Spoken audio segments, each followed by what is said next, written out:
హైదరాబాద్ ప్రజాభవన్ కు భారీగా వచ్చారు పబ్లిక్. ఇవాళ ప్రజావాణి ఉండడంతో సమస్యలు చెప్పుకునేందుకు తరలివచ్చారు జనం. అన్ని జిల్లాల నుంచి పబ్లిక్ ప్రజాభవన్ కు వస్తున్నారు. ఉదయం 6 గంటల నుంచే ప్రజాభవన్ దగ్గర రద్దీ నెలకొంది. హైదరాబాద్ ప్రజాభవన్ కు భారీగా వచ్చారు పబ్లిక్. ఇవాళ ప్రజావాణి ఉండడంతో సమస్యలు చెప్పుకునేందుకు తరలివచ్చారు జనం. అన్ని జిల్లాల నుంచి పబ్లిక్ ప్రజాభవన్ కు వస్తున్నారు. ఉదయం 6 గంటల నుంచే ప్రజాభవన్ దగ్గర రద్దీ నెలకొంది. హైదరాబాద్ ప్రజాభవన్ కు భారీగా వచ్చారు పబ్లిక్. ఇవాళ ప్రజావాణి ఉండడంతో సమస్యలు చెప్పుకునేందుకు తరలివచ్చారు జనం. అన్ని జిల్లాల నుంచి పబ్లిక్ ప్రజాభవన్ కు వస్తున్నారు. ఉదయం 6 గంటల నుంచే ప్రజాభవన్ దగ్గర రద్దీ నెలకొంది. ప్రజాభవన్ లో రద్దీకి సంబంధించిన మరిన్ని అప్డేట్స్ శ్రవణ్ అందిస్తారు. శ్రవణ్, ప్రజావాణి డీటెయిల్స్ ఏంటి? ప్రజాభవన్ దగ్గర జనం తాకిడి ఉదయం 6 గంటల నుంచి కొనసాగుతా ఉంది. ఒకసారి మనము విజువల్స్ గమనించవచ్చు.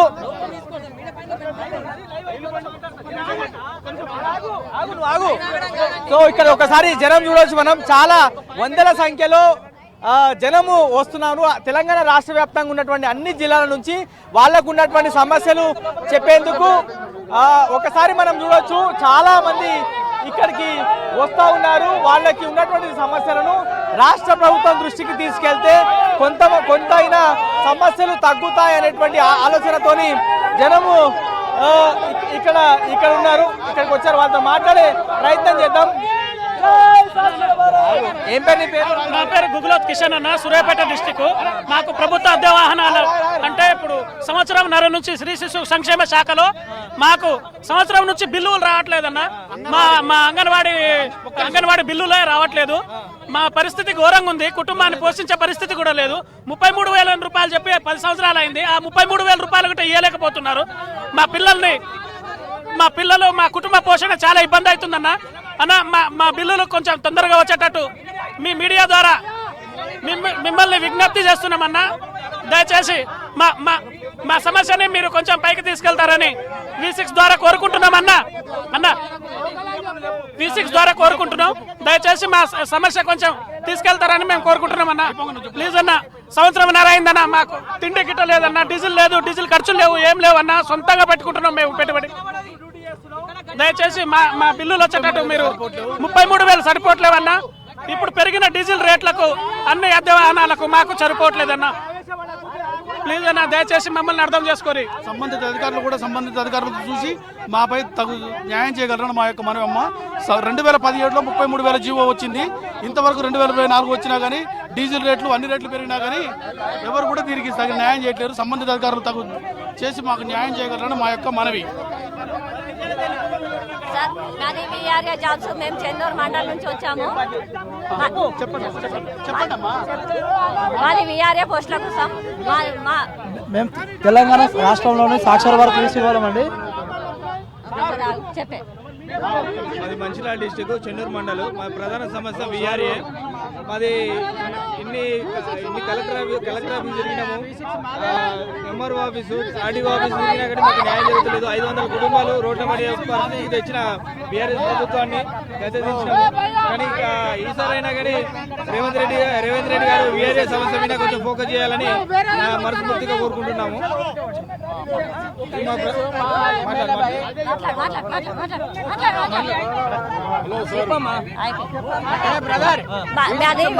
విఆర్ఏ జాబ్స్ గురించి వచ్చినాము.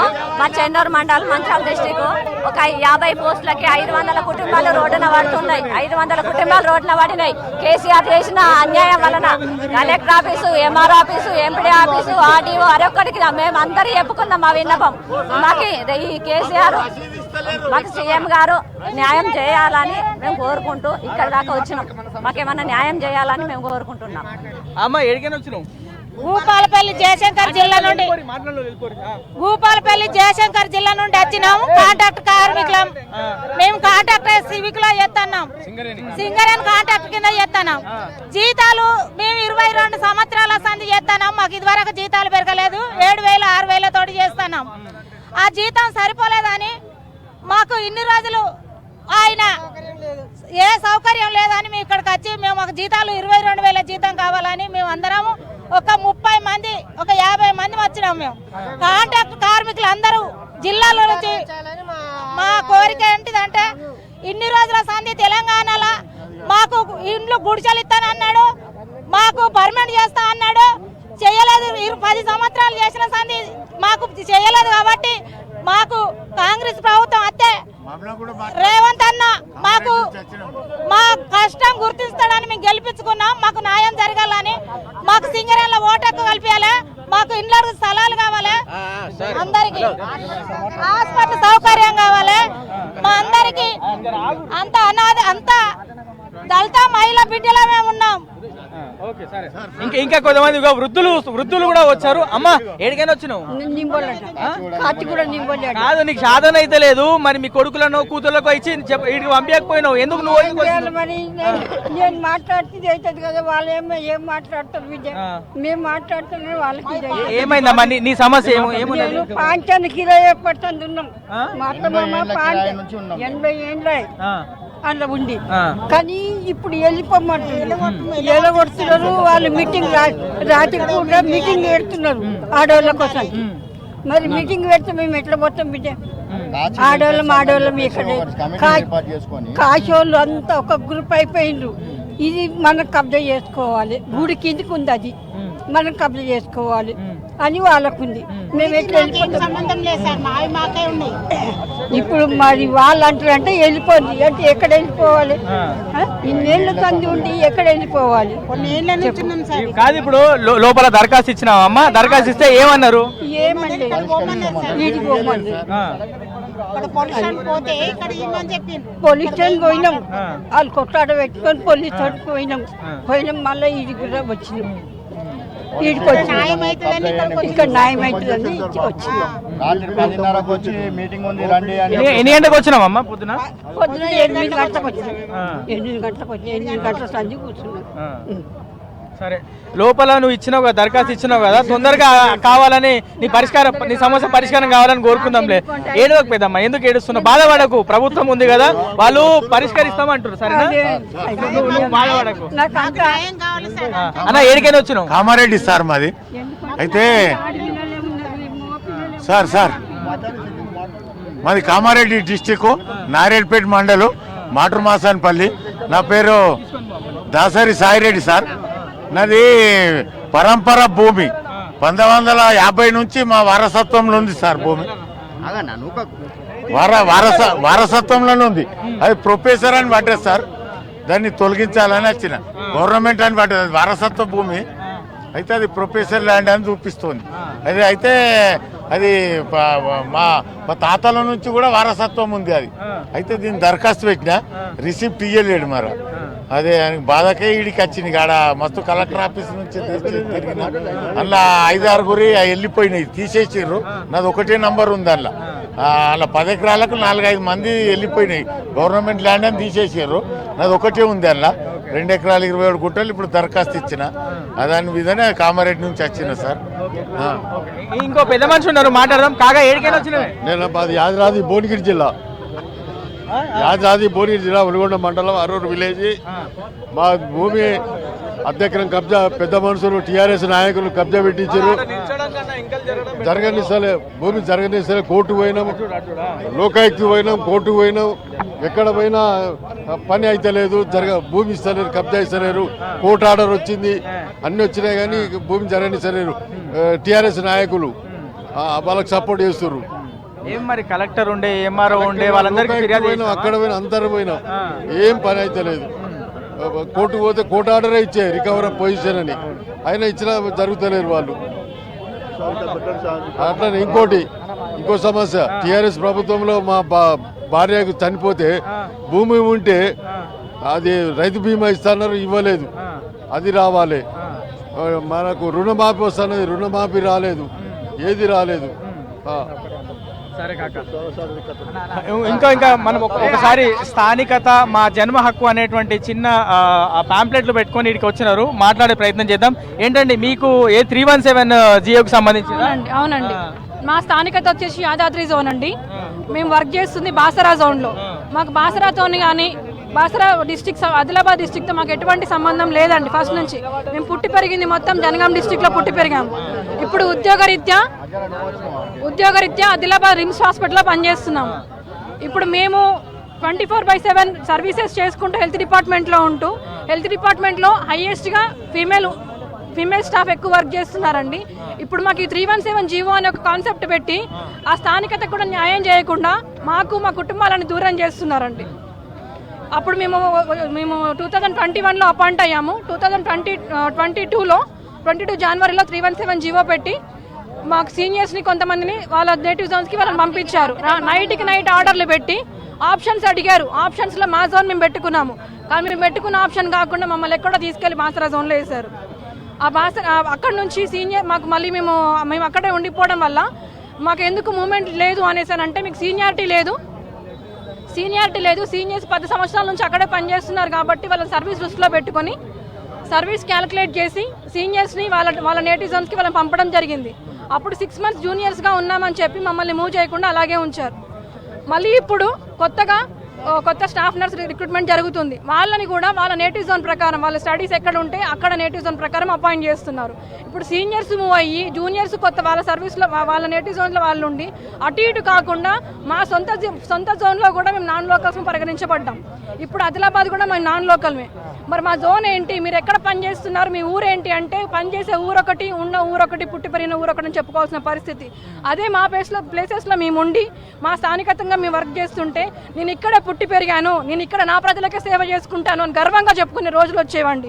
కానీ అలాంటి రోజులు లేకుండా మా కుటుంబాలు ఒక దగ్గర, మా అత్తమామలు ఒక దగ్గర, తల్లిదండ్రులకు దూరంగా, పిల్లలకి దూరంగా, భర్తలకి దూరంగా, అట్లా కుటుంబంలో మాకేదైనా హెల్త్ ప్రాబ్లం వచ్చినా మమ్మల్ని చూసుకునే వాళ్ళు లేరండి. మా కుటుంబంలో మాకు కొన్ని రెస్పాన్సిబిలిటీస్ ఉంటాయి. కోడలిగా, బిడ్డగా, తల్లిగా, భార్యగా అన్ని బాధ్యతలు మాకు ఉంటాయి. అవన్నీ కూడా పక్కన పెట్టి మా కుటుంబం కోసం అని చెప్పి ఎప్పటికైనా మా స్థానికతకు మేము పోతాం కదా అని ఆశపడి ఇప్పుడు కాంగ్రెస్ గవర్నమెంట్ వస్తేనన్నా మమ్మల్ని మూవ్ చేస్తుందేమో అని ఆశపడి మేము కాంగ్రెస్ గవర్నమెంట్ని కోరుకున్నామండి.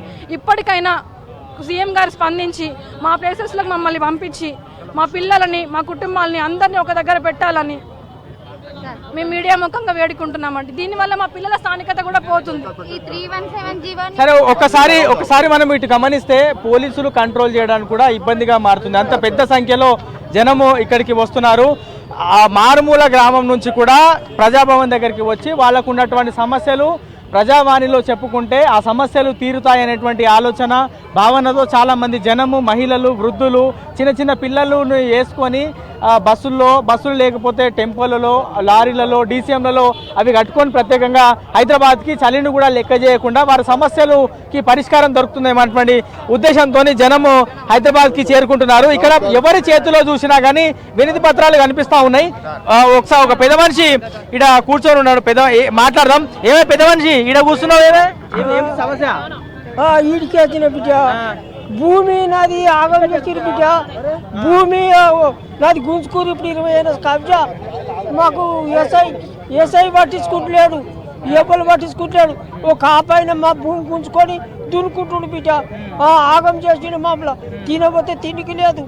నాకు 3 కొడుకులు, ఆడోడు బతుడు, కంటూరు బియ్యమే, మాకు ఏం లేదు. బొందబెట్ట చలం లేదు. యాదవరెడ్డి అనేటోడు తుకం పోసుకుంటే అంత దుండి మమ్మల్ని మా కొడుకు పోతే అట్లా పడేస్తే ట్రాక్టర్ కింద వేస్తాడు అన్నాడు. వీడికి వచ్చిన ఈ దొరలు ఏం చేస్తారో జర బాగుపడదు. మాకు ఏం బతుకులేదు సార్. 3 కొడుకులు ఆగం ఉన్నాం. మరి ఇప్పుడు పిల్లలు ఏం చేస్తారు? ఊర్లో ఏమన్నా ఏం చేస్తారు? పట్నం వచ్చి డ్యూటీ చేస్తారా? వాళ్ళు కైకిలు కూలి చేసుకుంటాం బిడ్డ. ఒకటి పట్నంలో నువ్వు, మేము ఇంటికాడున్నాం, కైకిలు కూలి చేసుకుంటాం అంతే బిడ్డ.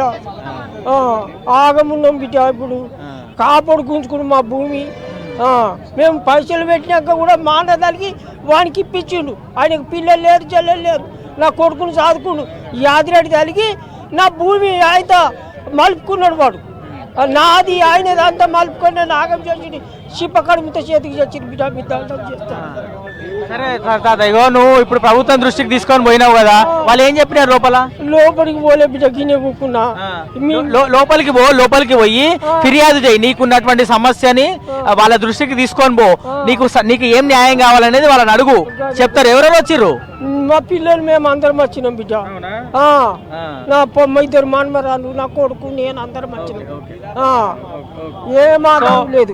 సో ఇది చూస్తా ఉన్నాం కదా, ఇట్లా చాలా మంది అన్ని జిల్లాల నుంచి వాళ్ళ సమస్యలు ప్రభుత్వం దృష్టికి తీసుకువెళ్లేందుకు హైదరాబాద్లోని ప్రజాభవన్ వద్దకి చేరుకున్నారు. విజ్ఞప్తులు అయితే చాలా పెద్ద సంఖ్యలో వస్తున్నాయి. లాస్ట్ వీక్ వరకు ప్రజాపాలన అందుబాటులో ఉండే అక్కడ ఉన్నటువంటి సమస్యలు వాళ్ళకు ఉన్నటువంటి అప్లికేషన్స్ పెట్టుకోవాలని రాష్ట్ర ప్రభుత్వం చెప్పడంతో కొంతమేర తక్కువ ఉండే అంటే జనం తాకిడి ప్రజాభవన్ దగ్గర. కానీ ఆ ప్రజాపాలనకు సంబంధించినటువంటి కార్యక్రమం మొన్న 6 తారీఖు ముగిసింది. సో మళ్ళా ప్రజాభవన్ దగ్గర పెద్ద సంఖ్యలో జనం వస్తున్నారు. ప్రతి మంగళవారం ప్రతి శుక్రవారం రోజు ఇదే తరహాలోనే జనం తాకిడి పెరుగుతూ ఉంది. ఇక్కడ పోలీసులకు సంబంధించినటువంటి ఆ బందోబస్తు కూడా ఇంకా పెంచాల్సినటువంటి అవసరం ఉన్నట్టుగా ఇక్కడ సిచ్యువేషన్ చూస్తే కనిపిస్తుంది. ఒక్కసారి అటువైపు చూస్తున్నాం మనము. ఇన్స్పెక్టర్లు ఉన్నారు, ఎస్ఐలు ఉన్నారు, కానిస్టేబుల్ మొత్తము కంట్రోల్ చేసేటువంటి ప్రయత్నం చేస్తూ ఉన్నారు. రోడ్డు మీద ఈ జనము ఎవరు వెళ్లకుండా పూర్తి స్థాయిలో ఒకవైపు ట్రాఫిక్ ని ఫ్రీగా మూవ్ అయ్యేందుకు, దాంతో పాటు జనం రోడ్డు మీదకి వెళ్లకుండా ఉండేందుకు అయితే తగిన జాగ్రత్తలు తీసుకుంటా ఉన్నారు. ప్రస్తుతం ఇది జనం తాకిడి మాత్రం ప్రజాభవన్ దగ్గర పెద్ద ఎత్తున కనిపిస్తా ఉంది. Right, thank you Shravan.